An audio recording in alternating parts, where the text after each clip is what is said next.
अब ये जो पिछली पीढ़ी का समय अब चल रहा है, और जितने पुण्यात्मा श्रद्धा से नाम लेंगे ये तो पार होंगे ही होंगे। ये तो करोड़ों की संख्या में, लाखों अरबों की संख्या में पार होंगे। लेकिन इस भक्ति युग के अंत में कुछ ऐसी काल के दूत आएंगे, धीरे धीरे भ्रमित करना शुरू करेंगे, तो अपने आप ऑटोमेटिकली है, वो तो होगा ही होगा। उस समय कुछ भक्त रह जाएंगे, वो पार ना हो पाएंगे। तो उनमें से यही आत्मा कमाली और कमाल की थी। तो परमात्मा, उस लड़की ने अपने पूर्व जन्म की कथा सुनाई।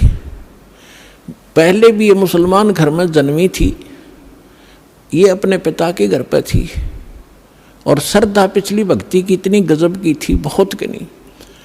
और वहाँ परमात्मा, जब ये लड़की चारा लेने के लिए पशुओं का खेतों में गई हुई थी, वहाँ भगवान मिले थे कबीर जी जिंदा महात्मा के रूप में, एक कुएं पर बैठे थे। तो वहाँ लड़की ने भी अपना जो चारा ला था उस वृक्ष के नीचे रखा। उस समय विश्राम करने के लिए साधु मिल गए, पीर जी खड़े दिखे तो उनसे प्रणाम किया। परमात्मा ने काफ़ी उसको ज्ञान दिया, बेटा भक्ति करनी चाहिए। वो कहती जी भक्ति करती हूँ, ईद बकरीद मनाते हैं, नमाज करती हूँ, ऐसे करती हूँ। परमात्मा ने सारा ज्ञान समझाया, बेटी ये ईद और बकरीद मनाना, मांस खाना, ये महापाप है, ये नहीं खाना चाहिए। कोई आपको काट कर खावे कैसा लगे? लड़की स्तब्ध हुई। बच्चे का जल्दी घर करती है ये ज्ञान, अज्ञान भी ज्ञान भी, बुराई भी और अच्छाई बच्चा जल्दी से ग्रहण करता है, जैसा उसको माहौल मिलता है। काफ़ी ज्ञान सुनाया, बेटी ये भक्ति नहीं, भक्ति अलग से हट के इसकी।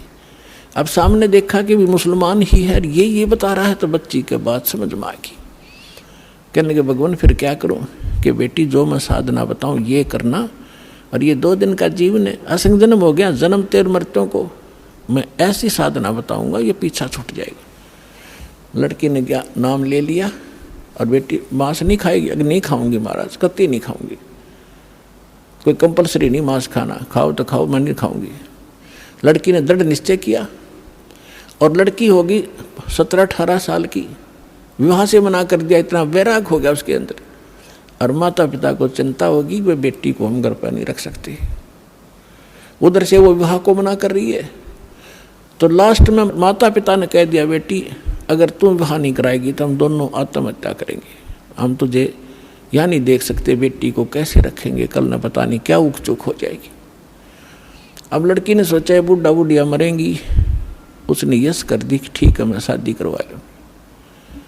विवाह हो गया, एक बहुत अच्छे नेक अफसर के अधिकारी के उसका विवाह हुआ, क्योंकि जो भगवान की भक्ति करे वो तो ठीक ठिकाने जागा बालक।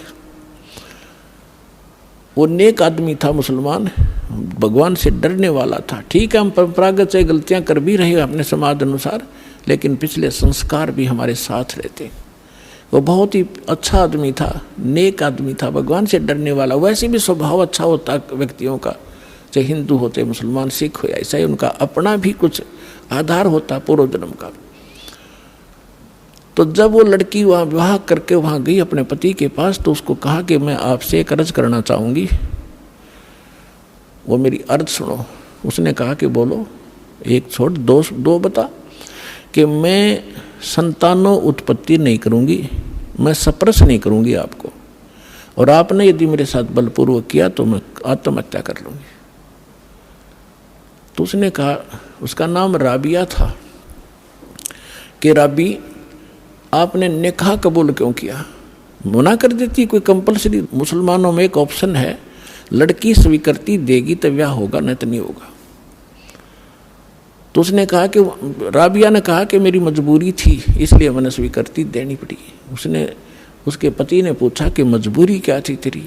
कि मैं चाहती हूँ भगवान की भक्ति करना, और मुझे एक संत मिले थे, उन्होंने मुझे ज्ञान दिया था, उस आधार पर मैं दृढ़ हूँ, और ये असंग जन्म का झंझट डिपका खत्म कराऊंगी, मैं इसलिए ब्याह नहीं करवाऊँ थी माता पिता से। तो उसने कहा कि अपने माता पिता के सामने मना करना था कि मैंने खूब किया था। उन दोनों ने आत्महत्या करने की ठान ली पक्की, तब मैंने स्वीकृति देनी पड़ेगी। इसलिए कि आगे कोई भगवान मिल गया तो ठीक है, नहीं तो मैं आत्महत्या कर लूँगी, अब मैं ये काम करूँगी नहीं। वो दयालु था, उसने कहा, और मुसलमानों में अनेक शादियाँ हो जाती हैं, एक कोई खास बातें नहीं उनके लिए थे। तो उसने कहा, राबिया जैसे तुम्हारे माता पिता लोक लाज मर्यादा के कारण आत्महत्या तक नौबत आ गई थी, ऐसे हमारी भी मर्यादा है। ठीक है, मैं वचन देता हूँ आज के बाद तो मेरी सिस्टर की तरह रहेगी, लेकिन समाज की दृष्टि में तूने मेरी पत्नी की तरह रहना पड़ेगा, और तेरे लिए अलग स्थान बना दूंगा, खूब भक्ति कर, पर मरिए मत, ये पाप मुझे लगेगा, मैं अपना और विवाह करा लूँगा। तो उसने ऐसा ही किया। महापुरुष ने अलग से उसका कमरा नारा बना दिया और बैठ अपनी भक्ति कर, उसने ब्याह करवा लिया। जब वो राबिया 50 वर्ष के ऊपर होगी और वो देखा करता था, ये तो बाहर झांकती भी नहीं किसी गैर पुरुष की तरफ, भक्ति और के अतिरिक्त ही अपना काम धंधा रोटी बनाई खाया, इससे अधिक कोई काम नहीं जानती। उस लड़की ने क्या गलती कर दी, वहाँ जाने के बाद सत्संग का अभाव हो गया, भगवान फिर मिले नहीं। परंपरागत लोक वेद के आधार से मालिक वाली साधना जो उसने प्रथम मंत्र दिए थे वो त्याग थी, और वहाँ जो समूह था जैसा भी साधना चल रही थी वो ये करने लगी, नमाज नमोज, मांस नहीं खाती थी वो। ईद बकरीद के दिन रोजे अवश्य रखती थी, लेकिन वो मांस नहीं खाती थी। जब वो 50-55 वर्ष की होगी तो उनके अंदर एक विशेष धारणा बनी हुई है लोकवेद के आधार से मुसलमानों में कि जो हज नहीं करके आवेगा उसकी मुक्ति नहीं। तो उसने अपने पति से कहा, जी मैं हज करना चाहती हूँ। उसने कहा, जाओ, बहुत खुशी की बात है, आपका तो उद्देश्य यही अभी कल्याण हो किसी तरह, आपके लिए कोई ऊँट की सवारी का प्रबंध कर देता हूँ। उसने कहा नहीं। राबिया ने कहा, नहीं मैं पैदल जाऊँगी, श्रद्धा से जाऊँगी, और भी बहुत से ली जा रही हैं, और भी बहुत से लोग जा रहे हैं, मैं उनके साथ चली जाऊँगी। अच्छा जाओ फिर। अब वो चल पड़ी, अपने आत्मा देखते जाना, इसका रिजल्ट क्या है भक्ति का। हमने आज तक छोटे मोटे चमत्कार किसी के देख लिए, उसी को सिद्ध और महात्मा और भगवान मान लिया, ये अध्यात्म ज्ञानहीनता थी। अब लड़की जा रही थी, वो माई, और सफ़र में कोई आगे चला गया, कोई पीछे रुक गया, उस समय वो अकेली जा रही थी। रास्ते में उसको प्यास लगी, खुद स्वयं को सामने कुआं देखा, कुआं था, कुएं पर बाल्टी नहीं थी, ना कोई रस्सी थी। एक कुतिया प्यासी थी, उसके बच्चे छोटे छोटे दूरी पर उसने देख लिए थे, और कुतिया कभी कुएं में झांक रही थी, कभी राबिया के पैरों में आकर चाट रही थी, फिर कुएं की तरफ भाग रही थी। समझ गई राबिया कि ये प्यासी बहुत है, और यदि इसको जल नहीं मिला तो ये मरेगी, साथ में मरेंगे बच्चे इसके। और औरत के अंदर दया भगवान ने एक नारी दे रखी है, विशेषकर बच्चों के समय, तो वह एकदम, और कुछ पिछले संस्कार थे, भगवान आत्मा थी, भगवान से कोई जन्मों से पीछे से चलती आ रही थी, फिर हम रह जाते हैं, बिचल जाते हैं, छोड़ देते, ये माया, इस माया में फंस जाते। तो उस लड़की ने देखा आसपास कोई गांव नगर नहीं,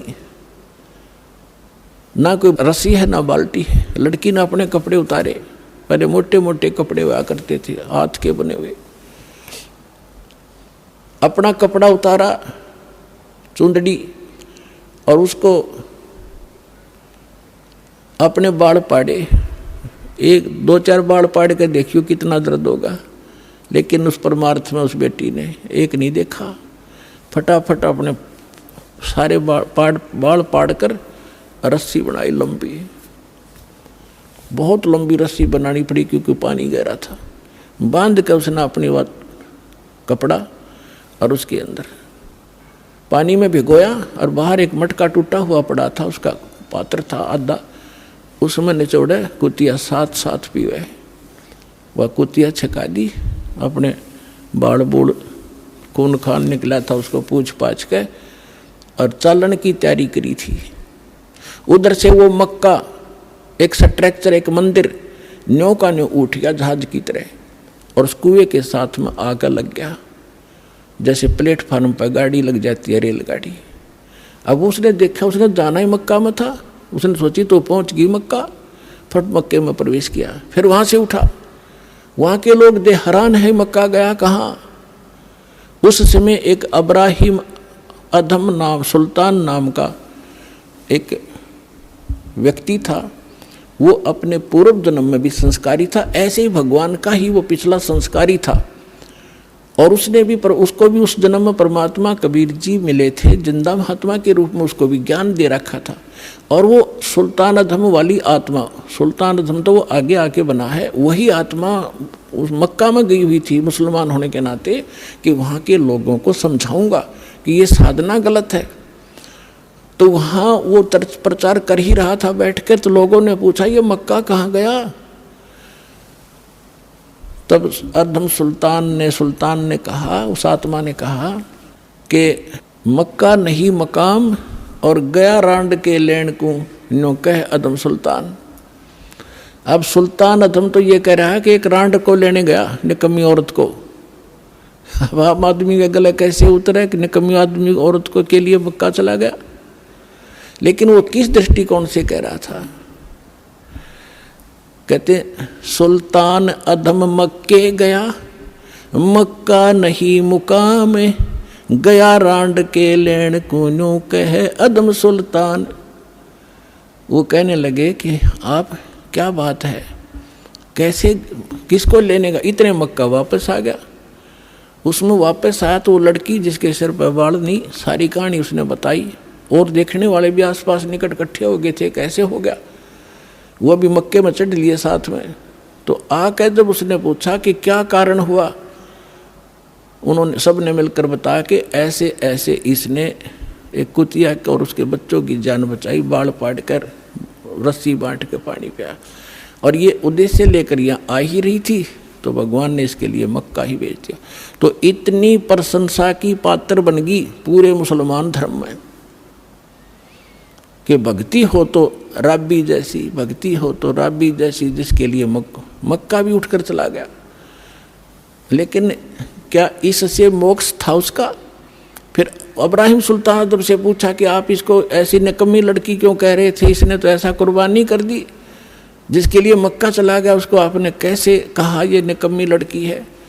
तब इब्राहिम सुल्तान वाली आत्मा ने कहा कि यह निकम्मी है, इसको भगवान मिले थे जिंदा महात्मा के रूप में, इसने वह भक्ति छोड़ दी, ये डलेड हो रही है, इसलिए निकम्मी है। उसके बाद राबी ने बताया कि फिर मेरा जन्म वो मृत्यु होगी, वहां मेरी प्रशंसा हो रही है, अगला जन्म मेरा एक बांसुरी का हो गया। एक बांसुरी नाम की लड़की बनी मैं, और गाने गा गा के इतनी सुरीली आवाज से पर धार्मिक भगवान की शब्द सुनाया करती थी, बहुत प्रसिद्ध होगी। और वह भी फिर वृद्ध हुई जब मक्के में गई। अब मक्के में जाकर उसने पता था कि जो मक्के में मरता है, ऐसा ज्ञान सुन रखा था लोक वेद से, वो सीधा भिष्ट जाता है, स्वर्ग में जाता है, हेवन में जाता है। लड़की ने सोचा हेवन के लिए तो ये सारा कुछ कर रहे हैं, और मक्के में मरने से हेवन मिलता है, स्वर्ग मिलता है, तो वहीं कर्द से अपनी तलवार से गर्दन काट दी, मक्के में चढ़ा दी। सबको वाह वाह की पात्र बन गई कि भक्ति हो तो बंसुरी जैसी, बंसुरी तो गई सीधी भिष्ट में, सीधी स्वर्ग गई है, तो इसने मक्के में शीश चढ़ा दिया। फिर बताती है कि मैं कहाँ गई, अगला जन्म मेरा एक वैश्या का बना, मैंने अपने खूब कर्म फोड़े, वो मेरा जन्म फिर समाप्त हुआ। अब मेरी आयु 12 वर्ष की मनुष्य जीवन की शेष थी, मानव शरीर की। और ये भी वहाँ धर्मराज के दरबार में जब मैं गई हुई थी, वहाँ मुझे पता चला, धर्मराज ने बताया कि ऐसे ऐसे तुझे कोई संत मिला था, वो साधना तूने 4 वर्ष की थी। हाँ जी, 4 वर्ष की थी, उसके कारण तुझे ये इतने मनुष्य जीवन मिले हैं। अब तेरा मनुष्य जीवन शेष नहीं है, अब तू पशु योनि में जाएगी, कुछ दिन इंतजार कर, तेरा नंबर आते ही वहां ठोक देंगे तुझे। तो उसने बताया कि ये आज परमात्मा खुद पहुंचे वहां पर, और धर्मराज के सामने वकालत करी वकील बन के कि ये मेरी भक्तनी थी, पिछले जन्म में मेरी साधना कर रखी है, इसको छोड़ तू अकाउंट नहीं ले सकता। धर्मराज ने हाथ जोड़ लिए और इनको वापस दे दी, मेरी आत्मा में यहाँ खड़ी हुआ। लोगों, ये भगवान आए हैं, ये अल्लाह अकबर है, आँख खोल लो, शरण ले लो। लाखों लोगों ने कबीर साहब की शरण ली। बोलो सतगुरुदेव।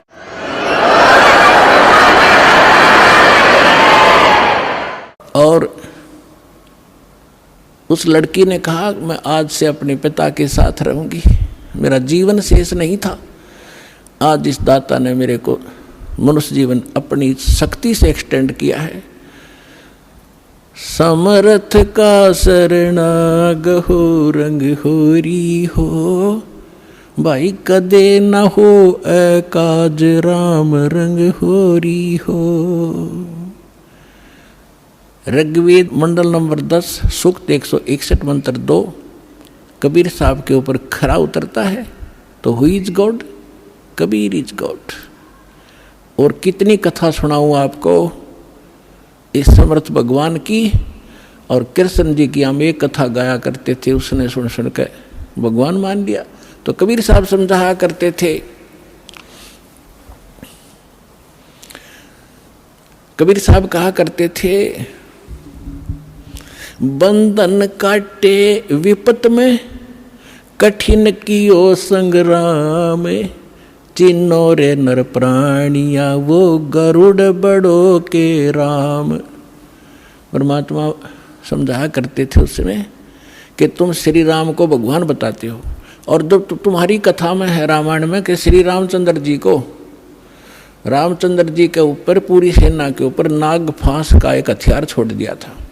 सारी की सारी सेना नाग फांस में आ गई थी, यानी इतने सर्प हो गए थे, सभी सेना को ऐसे हाथों से और चारों तरफ लपेट के बांध दिया था, इंक्लूडिंग लक्ष्मण एंड श्री राम। और ऐसे खड़े थे, ऐसा है हुए सारे, जैसे ईंख बांध दिया करें। और सारी सेना खड़ी खड़ी देखा कि काटेंगे ये सारे राक्षस हमें। तब न्यू कहे हैं कि गरुड़ से पुकार करी गई। गरुड़ वो पक्षी जो श्री रामचंद्र विष्णु जी का वाहन बताते हैं। गरुड़ आए, गरुड़ ने फिर उनके नाग काटे, सारे नाग मार दिए। जब भगवान श्री राम बंधन मुक्त हुए, परमात्मा कहे फिर बंदी छोड़ कौन होया? गरुड़ हो गया, तेरे राम का भी बंदी छोड़। काटे बंधन विपत में, वो कठिन कियो संग्राम, चिन्नो रे नर प्राणिया ये गरुड़ बड़ो के राम। एक गोवर्धन पर्वत को उठा लिया श्री कृष्ण जी ने, तुमने भगवान मान लिया। गोवर्धन श्री कृष्ण धार्यो, द्रोणगिरी हनुमंते, शेष नाग सब सृष्टि उठारा, इनमें कौन भगवंते। क्या एक पहाड़ को उठाने मात्र से भगवान की संज्ञा में ले लिया, समर्थ मान लिया तुमने? तो तुम्हारी कथा तुम लोकवेद सुनाते रहते हो कि शेष नाग ने सारे ब्रह्मांडों को सिर पर रख रखा है। फिर और हनुमान जी ने द्रोणागिरी उठा लिया था, इनमें कौन सा भगवान? ये भगवान की पहचान नहीं, जो तुमने पैमाना ला रखा है, ये भगवान मापन का नहीं है। फिर कहते हैं समुद्र पाट लंका गयो, यो सीता को भरतार, अगस्त ऋषि ने ये सातों पी लिए, इनमें कौन करतार। ओए होए, ऐसे सटीक प्रमाण दे रखे भगवान ने, फिर भी हमारी आंखें नहीं खुली, क्योंकि हमारी बुद्धि काल के प्रभाव से इतनी दबी हुई थी। परमात्मा ने कहा कि तुम्हारी बात बड़ी करता हूं कि श्री रामचंद्र जी ने समुद्र पर पुल बनवा दिया, इसलिए आप उसको भगवान मानते हैं। वैसे तो यह कहानी न्यारी है, दास बताता रहता है। ये खुद भगवान कबीर साहब गए थे एक महात्मा मुनिंदर के रूप में, और इनकी अर्ज पर एक पत्थर को, एक पहाड़ को हल्का कर दिया था, चारों तरफ रेखा खींच दी थी कि ये फ्लोटिंग हो गया है, अरे ले जाओ पुल बांध लो। श्री राम के बस का ना था समुद्र पर पुल बनाना। तो परमात्मा कहते चल तुम्हारी बात बड़ी मानते हैं, वह तो बात तुम्हारे कहाँ समझ में आवेगी। समुद्र को पाट के, यानी उसको पुल बना के छाप के, और लंका गया था कौन? तुम्हारी सीता का पति राम, सीता को भरतार। अगस्त ऋषि ने तुम आप बताओ सातों पी लिए घूट में, थे इनमें कौन सा भगवान? जबकि श्री रामचंद्र जी तो 3 दिन तक समुद्र में खड़े होकर याचना कर रहा था, मैंने रास्ता दे दे, फिर भी ना रास्ता मिला। और अगस्त ऋषि ने एक घूंट में सारे पी लिए थे, फिर वापस भर दिए। अगर ये इस तरह के अटपट से तुम भगवान को सिद्ध करना चाहते हो, तो यूं भी सिद्ध ना होता तुम्हारा। तो पुण्यात्माओं, सौभाग्य आपका, आपको ये तत्व ज्ञान प्राप्त हो रहा है। इसको तत्व ज्ञान कहते हैं, जो निष्कर्ष निकाला जाओ सारी कथाओं का।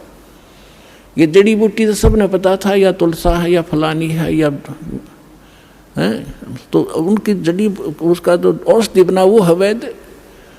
तो ये दास है इस अध्यात्म मार्ग का वैद्य, और जड़ी बनाकर भगवान डर गए थे सतनाम और सार नाम की, जो आज दास के समझ में आ गई, और उसका परिणाम आप देख रहे हो।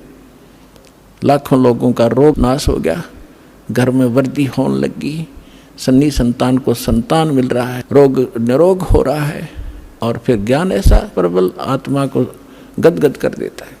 अपने आत्मा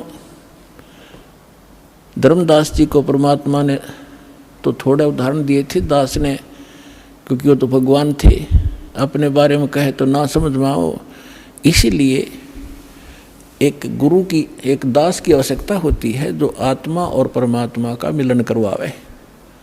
तो ये दास है इस विश्व में परमात्मा से मिलाने वाला, सच्चा ज्ञान बताने वाला, और काल के बंध से छुड़वाने वाला।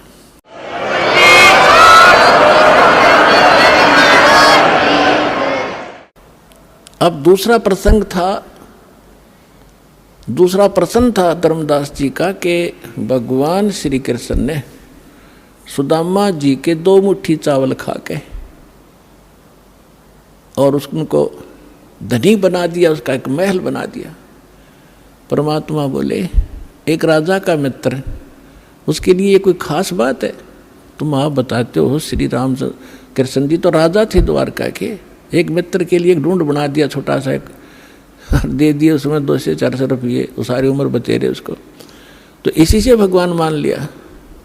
अब ये दास बताएगा अपन आत्माओं। वैसे थोड़ी सी जो शिक्षाएं हैं, क्योंकि जो हम पहले ज्ञान सुना करते थे वो ज्ञान समझ लो प्राइमरी स्तर का था। ब्रह्मा विष्णु महेश को ये भगवान मानते थे, तो ये ज्ञान प्राथमिक पहली 5वीं कक्षा तक का समझो, और जो काल को ब्रह्म को भगवान मानते थे वो मैट्रिक तक का ज्ञान समझो, उनकी बुद्धि मैट्रिक तक समझो। लेकिन विधि ठीक ना होने से और वैसे उनको मान लेने से, वो ज्ञान होने से भी कोई लाभ नहीं था। अब जैसे हम कथा सुना करते सुदामा और कृष्ण जी की, अब इन कथाओं से भी थोड़ा सा निष्कर्ष हम साथ लेकर चलेंगे, तभी हम, क्योंकि बच्चा जो 5वीं 6वीं 7वीं 10वीं पढ़ ले तभी तो अगली पढ़ाई पढ़ सकता है, वो सीधा 11वीं में कैसे हो सकता है? तो वो पढ़ाई पहले आपको पढ़ा कर आगे चलेंगे।